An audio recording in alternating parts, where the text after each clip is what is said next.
Welcome back to the channel. James Sharmack here with another review for you. So we have looked at so many Superman figures in this channel, am I right? You've seen your bad Superman, your Superman from a different universe, your good Superman, whatever, different styles, different costumes. But today I want to take a look back at Superman at the very beginning, where it all came from, or at least what McFarlane Toys is going to put out. So I got the Superman first appearance, McFarlane's collectible edition. Or collection edition, I should say. So we'll take a look at it, the usual stuff. Now we'll see if they put the same quality into it as regular figures, or if he's mishmash parts or whatever, and the usual stuff. So let's get to it. Okay, so your McFarlane Collector Edition box is a little bit better than your standard box. We'll get to Connell eventually, don't you worry. I just wanted to just pull out the box, compare like the usual stuff. But it's a little bit different, a little bit more to it. Like some of the text has an emboss to it. It has like a silver leaf to it. You know, obviously going for a little bit more since it costs around $30. I didn't pay $30. We'll talk about that later on. Number one, so it must be the first figure in the collection. On the back, you know, nice representation of the original artwork. We'll actually compare the figure to the artwork more or less and see if it's actually more comic accurate or whatever. But Superman, the Action Comics #1, McFarlane Collector Edition. So let's take him out of the box and take a look at the figure. Well, we have the figure out of the package, and well, it looks like it's pretty much a reused figure except for the head. We'll talk about that in a minute. But like the head, you know, looks fine. It looks a little weird. Looks a little bit off. I don't know what it is. I know it does look like, you know, it's old style. Like has that granite.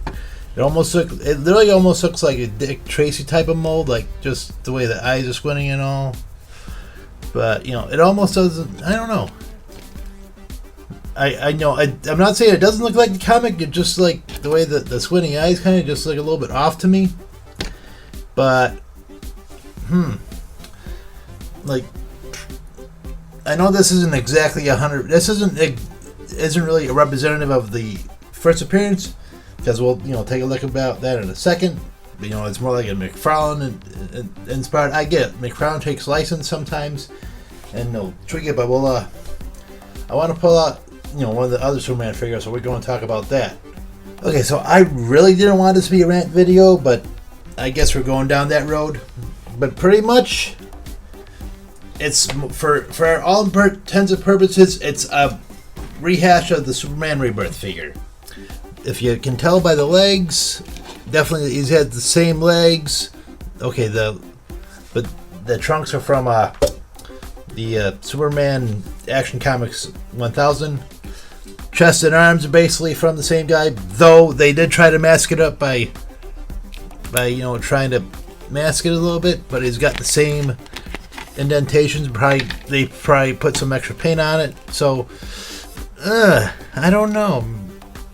I'm kind of disappointed that they didn't actually, you know, make a full figure out. I get it. You're focusing on these other figures and whatnot, and you kind of get this idea where you want to do like a specific collector figure, but you gotta make it look like the source material, like spot on. Like we'll talk about it in a second when I pull out like the accessories that come with it. But yeah, I can't call it an Action Comics #1 because it's not. Yeah, so like the only figure I have in my collection that I could use to compare it is this Funko. Came with like the Superman collection box a Funko Superman from first appearance, and this one is pretty much comic accurate. Like he doesn't have like color on the belt, or you know, they're going for the cover more or less. I know sometimes the belt is black, but anyways, as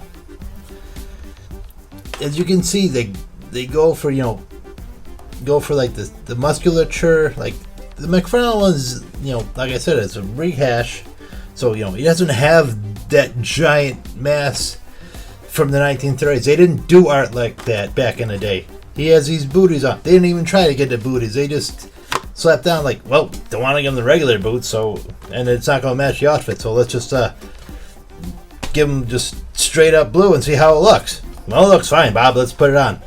The S, is supposed to be bigger on the chest, as you can tell in the artwork.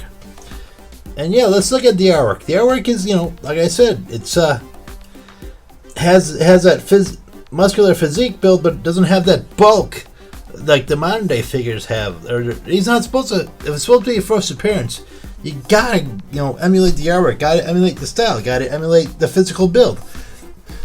Someone of that build from the 1930s, probably not. Most, I'm going to say 90% certainty, you're not going to see someone with that kind of a build in the 1930s. Where everything's coming out, everything's folding in, whatever. But yeah, that's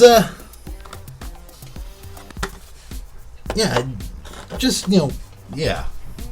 Sorry about ranting, but that I had to get off my chest, I guess.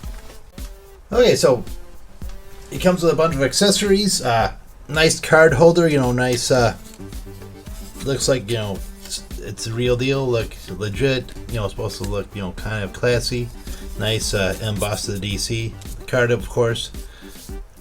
Kind of little stands out too. We got that embossed on there, and some more silver on the back. The usual stuff on it. I put that back in. Doesn't come with any hands. It comes with this chain you can put around and make it look like he's breaking, so that looks kind of cool. Comes with your figure stand and a flight stand. Now, me and Superman figures, the more flight stands, the better, but he doesn't fly. He didn't fly until, like, the 1948 serial. He jumped. He leaped over tall buildings in a single bound.